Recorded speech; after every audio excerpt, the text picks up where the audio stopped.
Yo, what is going on, guys? Crypto Vibes here, also known as Crypto. Bringing you guys another video. And today, I'll be going over my Week 5 matchup in the PSA, going up against Top Does Pokemon. So, I don't know if you guys have seen Top's content before, but he is definitely a great content and creator. So, I'm going to go ahead and leave his description down below to his channel, and you guys should definitely go ahead and check him out. Now, getting to the team itself, that Top does contain. He has the Hoopa Unbound, Togekiss, Keldeo, Kartana, Kecleon, Rotom Heat, Muck, Mega Sceptile, Minior, and Tyranitar as a Z-move user, and then Tentacruel. So overall, biggest offensive threats to my team, I would go ahead and have to say the Keldeo is definitely one. It's pure stab with like water and fighting is a little bit annoying for my team, but I had to make sure I had the proper responses to that Pokemon, as it could potentially tear through my team if I misplay throughout a couple of months, so I have to be careful with that. Mega Sceptile is something that is very scary offensively too. I'm kind of scared of a SD Thunder Punch set just to break through my Celesteela easier. That could also be a thing. Tyranitar is a little bit scary offensively, I will go ahead and say. But some of the mons that I think will just come against my team for sure are things like the Tentacruel. I think it just has a pretty good overall matchup against my team, as it'll probably be one of his main switch-ins to my Celesteela. I could see that, as it can get up like hazards on it, it can spin against it, it can potentially scald burn it, it might have haze to prevent me from setting up, different things like that, so that's something I expect there. The Rotom Heat, I'm definitely expecting for the sheer fact it has a solid matchup against my team, but mainly because he just loves it. I'm pretty sure he's brought it to every single match but like one so far, so he's definitely enjoyed it a lot. As like I was talking about with the Keldeo and Mega Sceptile, I think they're pretty big positives. I think they'll come this week. I don't think the Kartana will. I think Kartana's pretty much checked this week, so I'm pretty happy with that, because Kartana is a very scary mon to deal with sometimes. So that being that, I need to go ahead and get back on the first Pokemon, my bad. But anyways, get into our first Pokemon we are bringing this week. We're bringing Peach the Mega Diancie. This is the 5th week out of 5 weeks that we have brought this Pokemon, and I love this Pokemon so far. This is my first time using Mega Diancie in a league, and I'm absolutely loving it. Probably my top 3 Megas already, to be honest. So that being said, we are packing Moonblast, Rock Polish, Diamond Storm, and Psyshock. This set in particular can rip through his team if I play it properly. So get up one Rock Polish, chip down his team properly, especially the Tentacruel if he does decide to bring so. Psyshock can knock it out from about a little bit over half, so that's nice. And then Moonblast plus Diamond Storm can OHKO his whole team with rocks up, outside of like, obviously outside of like Muck, and then I think Tyranitar might need a little bit more chip, but that's that. The speed, and just make sure we're just running a little bit lower speed, just so we can ensure that we outspeed a Kartana if it does come before the Rock Polish. But once we have the Rock Polish up, we can outspeed everything on his team, which is very nice there. Even a Choice Scarf option, so we'd have to have like a Tailwind up or a +2 of his own to outspeed me. So that's really good there, and I think this Pokemon can set up very nicely, especially with some support from the rest of our squad. We'll come into the next mon on the squad. We are bringing Celesteela Mount Everest for the 3rd week out of 5, and very happy to bring this thing for this week. I think it has a very solid matchup defensively against this team, as we're packing the Heavy Slam, Earthquake, Toxic, and Flamethrower with 248 HP, 228 in defense, 24 in special defense, and 8 in speed with an Impish Nature. This is my main Kartana check, as I don't know if it will come for sure, but this thing also checks the Minior very well. It checks a special Mega Sceptile very well if he does decide to bring physical, which could be more of a threat to my Celesteela. That's also okay, because I am packing more of a defensive set like I was talking about. This thing is also a nice switch into Muck, as obviously Muck could knock off my leftovers, but at least it can't poison me. One of the biggest threats to this is the Rotom Heat, but I'm not too worried about that with the rest of the team I brought. So that's going to be the Celesteela right there, guys. Moving to our next mon, this is one of the best supporting options for our Mega Diancie this week. But getting into it, it's going to be Dreamway or Cresselia with the leftovers, Psyshock, Reflect, Thunder Wave, and Signal Beam. This is the first time we're actually bringing Cresselia this season, and it's going to be the only time. Because coming into next week, we have a couple of transactions making place, being that the Cresselia will be dropped for an Espeon, and Manectric is being dropped for Hariyama. So this week I'm happy to use Cresselia. Unfortunately, we didn't get to use Manectric at all this season, but I don't think it was the proper Pokemon for the team, but maybe I just didn't know how to use it. But with that being said, let's go ahead and get into the Cresselia set we are bringing this week. Like I said, Psyshock, Reflect, Thunder Wave, and Signal Beam with the EV spread of 248 HP, 80 defense, 56 special attack, and 124 special defense with the Calm Nature. Now overall, this is my main response to Keldeo, which is a huge threat to my team. This is a main response to, or a secondary response, I guess I'd say, to Mega Sceptile. And it can take on the Rotom Heat as well, which can be a really annoying pivot mon if he plays it properly around my team. As well as, I guess, Togekiss. I can scout out for flamethrowers for Celesteela and stuff, which is nice. And we're packing the Reflect mainly because it helps us take on the Hoopa Unbound a little bit better. As well as T-Wave in that thing potentially, and then Signal Beam is there to hit that thing for 4 times super effective damage. Mainly have the Signal Beam because I don't want him to set up a sub in front of Cresselia, which could be very annoying. So, like say it's in front of me, I'm going to be clicking either Signal Beam or Reflect first, because I'm not going to click Thunder Wave on a potential sub. That's always a thing I'm scared about. But that's going to be Cresselia Dreamway right there, as we're going to go ahead and get into our next mon. Like I said, rocks are very important this week, so we're going to go ahead and bring Batman the Gligar. I believe this is the either 3rd or 4th time we brought Gligar, so rocking the Eviolite with Stealth Rocks, Earthquake, U-Turn, and Toxic. Stealth Rock's obviously there just for the main factor that it can be very nice to chip down his team. His team gets chipped down very nicely, and then like I said, Mega Diancie can just put in so much work. And one thing I didn't really talk about was the Cresselia with Reflect. That also allows, say Hoopa Unbound wants to knock me out after I get up a Reflect. That allows Mega Diancie to set up in Hoopa Unbound's face pretty easily, actually. So yeah, that helps out a lot. But like I said, we're packing the Stealth Rocks. Earthquake's there to hit Tentacruel, which is, we're not going to stand on Tentacruel too much. It hits the Muck. It hits just other things for pretty solid damage overall. It's just nice stab to have. And U-Turn's there. It's good for momentum, and obviously 4 times super effective damage on the Hoopa Unbound is something I want to abuse a little bit. As well as Toxic on the team, so I can just, you know, cripple things down, like potentially Togekiss, potentially a Keldeo if it hard switches into me, Tyranitar, certain things like that. So we're running max defense. Honestly, lets me take on Tyranitar a lot better. If he's special Tyranitar, that's a little unfortunate, but I have other ways to deal with that. But yeah, that's going to be Gligar, guys. I think it could be very important getting up the rocks for us this week, especially with the U-turn momentum pivoting around. I think it can be solid. Getting into our next mon, we have the Darmanitan Choice Scarf with Flare Blitz, U-turn, Zen Headbutt, and Rock Slide. This is El Rio right here, by the way. We're running enough speed with Choice Scarf to outspeed a Choice Scarfed Hoopa Unbound, I believe. So that's very nice there. As Flare Blitz just hits his team extremely hard, outside of a couple things being like Tyranitar can take one, Rotom Heat can take one. I believe the Tentacruel, if he's running max defense, it does like 30 to 40-some%, so still does a good amount, so that's nice there. We have U-turn for momentum, obviously hits the Hoopa Unbound for super effective damage. Zen Headbutt is very nice overall because it can hit the Tentacruel. I think it does like 80% even to a physically defensive one, which is insane. It hits Keldeo. If he's not Choice Scarf Keldeo, that would be amazing to find out, so I can come in with this and just spam Zen Headbutt. And then Rock Slide's there to hit the Rotom Heat, which I think could be his prior switch into this thing, so we'll always have to scout out for things like that. As we're lucky enough this week to be able to run Adamant, as it can outspeed his whole team, barring another Choice Scarfer like Keldeo or Kartana. Beginning to our last mon for the team, guys, we are bringing General this weekend with the Rindo Berry, with Scald, Ice Beam, Tailwind, and Roar. With the EV spread of 248 HP, 220 defense, 28 special defense, and 12 in the speed with a calm nature. Now, it's very nice right here. I like the speed creeps on my Pokemon this week. As you can see, I think on the Cresselia. Well, Cresselia, we probably should have crept a little bit, but we did not. Another Pokemon we crept with was our Batman the Gligar.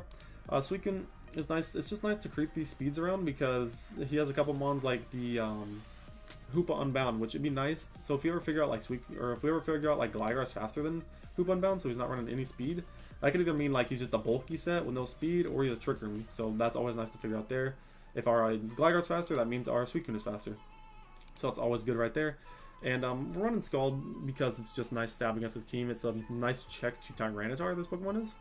We don't have any reliable recovery on this, which is a little bit unfortunate, but I don't think we'll need it. We're packing the Ice Beam with the Rindo Berry combination to be able to maybe get a surprise kill on the Mega Sceptile, which is always something that could be very nicely. His Mega Sceptile, he's played it very well this season. He's like 8-0 with it, so that's insane. I believe it leads the kill leaderboard as well, so...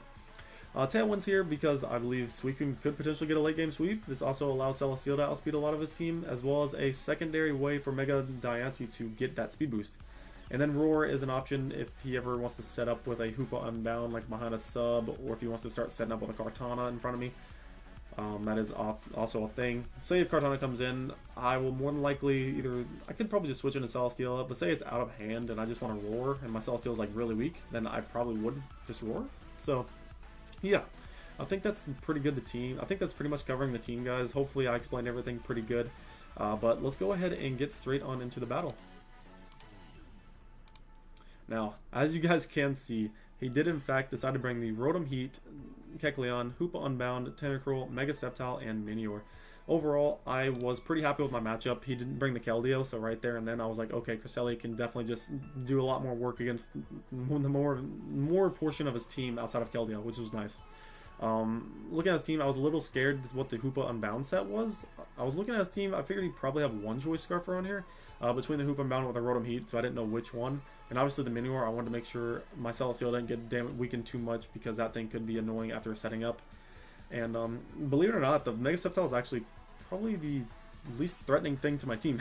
Outside of like Kecleon, I guess, because Cresselia can just mainly check the Sceptile and not have to worry about Keldeo now, so that's nice. But anyways, I believe the sound is off. Yeah. Okay, but yeah.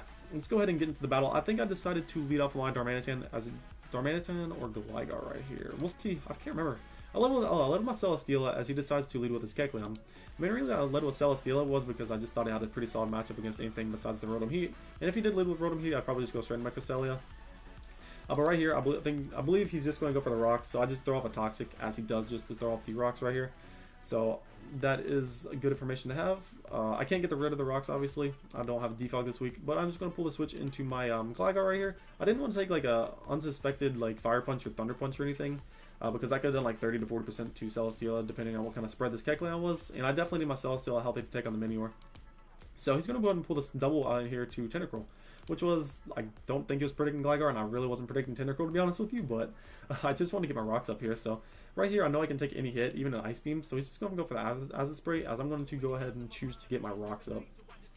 So overall, getting those rocks up for me are going to be very nice. And right here, since my Spadef is very low, instead of him going for the Rapid Spin right away, I kind of think he's just going to go for Scald or Ice Beam right here. So I'm going to pull the switch into my Cresselia, as it is my main answer to this thing as well. So that's a very nice thing too. Cresselia can just check the Tentacruel and Mega Sceptile mostly with no problem. So right here, I'm just going to take the Scald. Luckily, I do not get burnt. Now on this turn, I have pretty much two plays I can make. I can click Reflect, or I can click Thunder Wave. Reflect basically allows me to take on the Hoopa Unbound that comes in, which I'm pretty much expecting to be physical against me. And the Thunder Wave can cripple the Hoopa Unbound if it comes in, or even cripple the Tentacruel if he decides to stay in like Rapid Spin. But considering I'm a Psychic type, and I think he wants to keep this thing pretty healthy for things like Mega Diancie, I think he's going to switch out. So he goes into Hoopa Unbounds, and right here I decide to click Thunder Wave, and unfortunately I do miss that 90% accurate Thunder Wave. So that right there does suck a little bit, because now I'm really wondering what this Hoopa Unbound set is, as he doesn't show leftovers or anything. So that's interesting. Right here I'm going to click Signal Beam, because I don't want him to set up on me. As I'm going to get the Signal Beam off, he shows the Tanga Berry, which is pretty cool, and that does 21%. So my damage calc for a regular Signal Beam without a Tanga Berry would have done, say you had no investment at all, it would have done about 55 to 60% I believe. So this means he definitely has a lot of HP in this thing. So he's going to go for the Hyperspace Fury, and that should have killed me if he was like Choice Bandit or something, or Life Orb or anything. But he actually shows to me no item, because he just steals my leftovers right there. And where we live that on a little bit percent is really nice, because I can go ahead and just set up a Reflect right here. It's nice because Mega Diancie can actually just come in and start putting in work against his team. So that's what I'm going to choose to do right here. I'm going to set up a Reflect. Obviously, Cresselia is going to go down, but it did its job. It honestly did its job. So, like I said, it did its job. We're going to send in Mega Diancie right here, as he does have the leftovers, which actually does prove to be a little bit annoying. As like I said, he was a bulkier set, so I don't think Moonblast can actually kill from this range. But I'm going to go ahead and set up the Rock Boss, because he can't really touch me behind this sub with anything he has. As you can see, that Drain Punch only does 20% to me, as he's going to lose his defense right here, which is nice. Right here, I am just going to click Moonblast, as it hits his team solidly. He's going to bring in the Kecleon right here, as Moonblast is going to do a solid chunk, and after the Toxic damage, he is going to get leftover recovery. So Moonblast is a roll. I believe Diamond Storm was able to kill him right here, but I don't know why I clicked Moonblast, to be honest. I just clicked Moonblast. But he is actually going to go for the Ice Beam, and that does very little damage to me, 20% once again, but he's not going to be able to freeze me, which is beautiful, as Kecleon is going to go down to the Toxic damage. So overall, very nice right there. Where's the Kecleon? Right here. But anyways, the Tentacruel is going to come in, and I'm going to go for the Psyshock on it. Be able to get 52% off. I figure he's going to knock me out with the Scald right here, which I was willing to do as long as I get a ton of damage off from this Tentacruel. But he's going to go for the Rapid Spin, actually, so this is really good for me. I can stay in and just knock this thing out with the Psyshock. I don't really think he's going to go into Hoopa Unbound on this play. So I'm just going to knock him out with the Psyshock right there, as the Tentacruel will go down. And he's going to bring in Hoopa Unbound. Now right here, I'm going to go for the Moonblast. Like I said, that leftovers was very annoying. He stole from me, because he's going to be able to live this Moonblast. And he's going to go for the Drain Punch right here, and actually crits me. So where that crit is very annoying to me is it was a roll to kill me, and it was a roll in my favor for me to live. had I lived that, I Moonblast again and knocked this out. He's basically forced to go into his Rotom Heat, hoping he can live a hopefully to live a Diamond Storm, because he's seen Diamond Storm as my rock move. I'm going to go ahead and spoil it right now. He has a max defense, max HP Rotom Heat, so that would have been his only play at that point, as Minior could have came in if it is Focus Sash, but Mega Sceptile will out of Moonblast. So I'm thinking, obviously, if he doesn't crit me there right there, I knock him out with Moonblast. He's pretty much forced to go into Rotom Heat or Minior if it is Focus Sash. And I just put in a lot more damage against his team. But overall, he's going to get the crit right there. It does suck. It is what it is. It's Pokemon. But I'm going to send in my Darmanitan right here, as it is my best option. You may be thinking that this is probably the freest U-turn of your life right here. But actually, I'm going to go for the Rock Slide, because Top shows to be a really aggressive player, and he likes to make aggressive plays on the very obvious opponent plays. So obviously, U-turn is a very obvious play, and I'm thinking he'll probably just go into Rotom Heat, preserve this thing, but he's actually going to stay in, and I'm going to go for the Rock Slide, and I miss. So that Rock Slide is very annoying, because he can just Hyperspace Fury and knock me out right there. I was a little upset at myself. I was upset with the play I made, I guess. But it is what it is. As I'm going to go ahead and send in my Gligar right here. Now, I know I can live an Ice Punch with my defense investment. Even if he's adamant max attack, I can live an Ice Punch. And that is, in fact, what he shows right here. As I get my Stealth Rocks up, Stealth Rocks is going to be very nice against his team. Like I said, potentially getting rid of that Minior Sash could be nice, so I think cannot somehow sweep my team. And then the Rotom Heat, getting chip off on that, is very nice for my Suicune in the back. Suicune actually still has a very solid matchup, as it still does have his Rhino Berry attack. It's full health with the Mega Sceptile, which is a little bit scary, but it is what it is. And right here, I did show to be faster than his Hoop Unbound, which actually is very nice for me, because Gligar can actually just stay in here and click U-turn.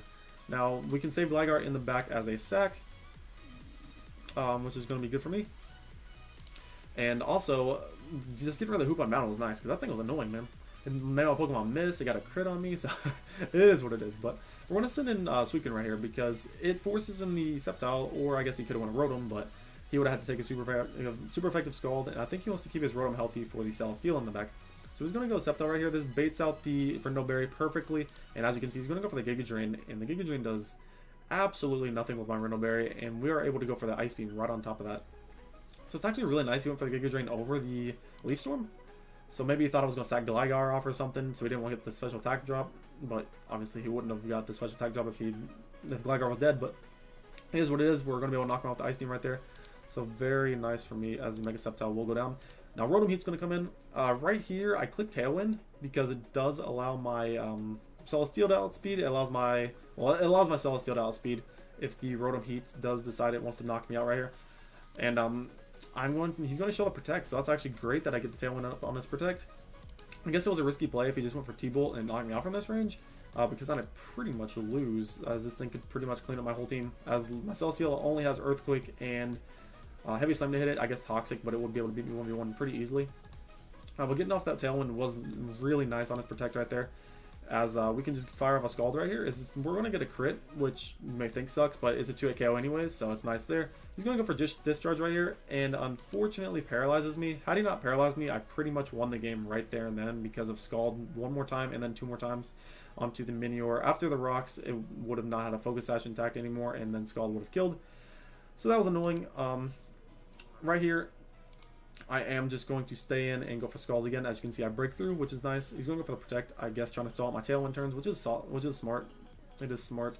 And right here, I'm just going to go for Scald. I do break through, fortunately enough for me, and I can knock out the Rotom Heat. Now, all that's left is the Minior, and right here, I definitely should switch out into my Celesteela, being that I can take even a +2 Shell Smash, Stone Edge, crit Stone Edge with my Celesteela, with the health it'll be at if I switch in right now. But me being the greedy little guy I am, I stay with my Suicune, because Suicune is close to the top of the leaderboards in kills. I wanted to try to get another kill right here, so I'm going to go for the Scald.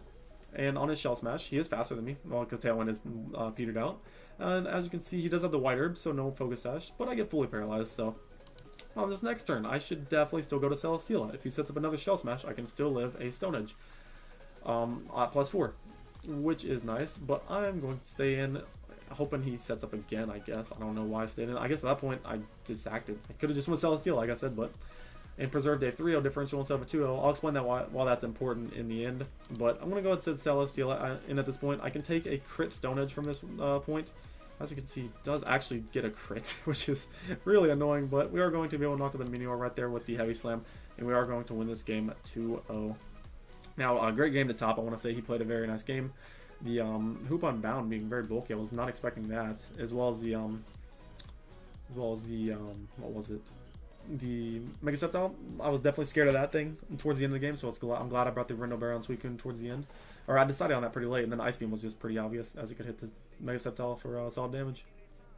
So yeah, like I said, with the differential, the reason that mattered so much, the 3-0 instead of the 2-0, is because top is sitting at 3-1 in the division, now 3-2. I was sitting at 2-2, now 3-2. We're both 3-2. He has a +6 differential. I have a +5. So how did I went for the 3-0 instead of a 2-0? I would be sitting at +6. He would be sitting at +5, which would have bumped me above him in the standings and would put me in, I believe, 4th or 5th place in the standings, which is a little bit closer to playoffs. So that's a little annoying. It was my own fault. I decided to do so, but it is what it is. But anyways, like I said, great game to top. I'm going to leave his channel in the description below, so go ahead and check that out, guys. And I hope you guys enjoyed. Leave a like if you did. Subscribe if new. And I'm out. Peace, guys.